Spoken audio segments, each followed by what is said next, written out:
ભાજપના રાષ્ટ્રીય અધ્યક્ષ અમિત શાહની અમદાવાદની ઓચિંતી મુલાકાત અને ત્યારબાદ પોતાના નિવાસ સ્થાને અને ફાર્મ હાઉસમાં સંતો મહંતો સાથેની મુલાકાતથી અનેક તર્ક વિતર્કો સર્જાયા છે। આ મુલાકાતની રાજકીય પણ માનવામાં આવી રહી છે, જેને એધાણ ખુદ સંતો મહંતોના મુખેથી સાંભળવા મળ્યા છે।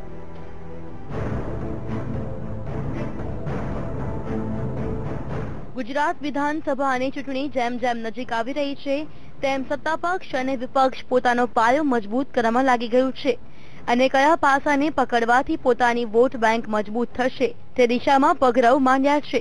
જી હા, ભાજપના રાષ્ટ્રીય અધ્યક્ષ અમિત શાહની અમદાવાદની મુલાકાત અને તેમાં પણ ભારતની આશ્રમના ભારતી બાપુની ઓચિંતી મુલાકાતથી અનેક તર્ક વિતર્કો સર્જાયા છે। જોકે ભારતી બાપુની સાથે હરિદ્વારના સંત તથા અખાડાના મહામંત્રી અને અન્ય સંતો પણ ઉપસ્થિત હતા અને આ મુલાકાત ગિરનાર અને તેની આસપાસના વિસ્તારોના વિકાસ તથા બોર્ડ અંગેની ચર્ચા કરવામાં આવી હોવાનું જાણવા મળ્યું હતું, પરંતુ ભારતી બાપુના બોલ તો કંઈક રાજકીય મંથનનો ઇશારો કરી રહ્યા છે। નહીં, મારી હોય જ નથી હવે લડવાની।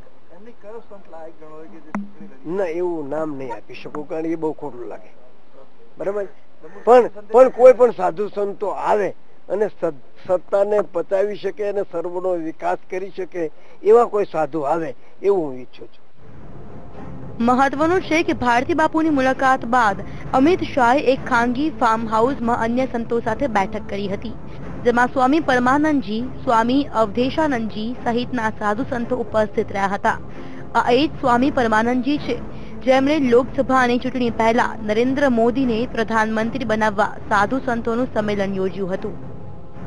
મહત્વનું છે કે યુપીની ચૂંટણી પહેલા પણ સારંગપુરમાં અમિત શાહે સંતો સાથે બેઠક યોજી હતી, ત્યારે યુપીનો તુક્કો અને સંતો મહંતોનો મિલાપ ભાજપ માટે આવનાર સમયમાં ભાજપ માટે ફળદાયી રહે છે કે કેમ તે તો આવનાર સમય જ બતાવશે। કેમેરામેન કાર્તિક આચાર્ય સાથે મેહુલ દેસાઈ, વીટીવી ન્યૂઝ, અમદાવાદ।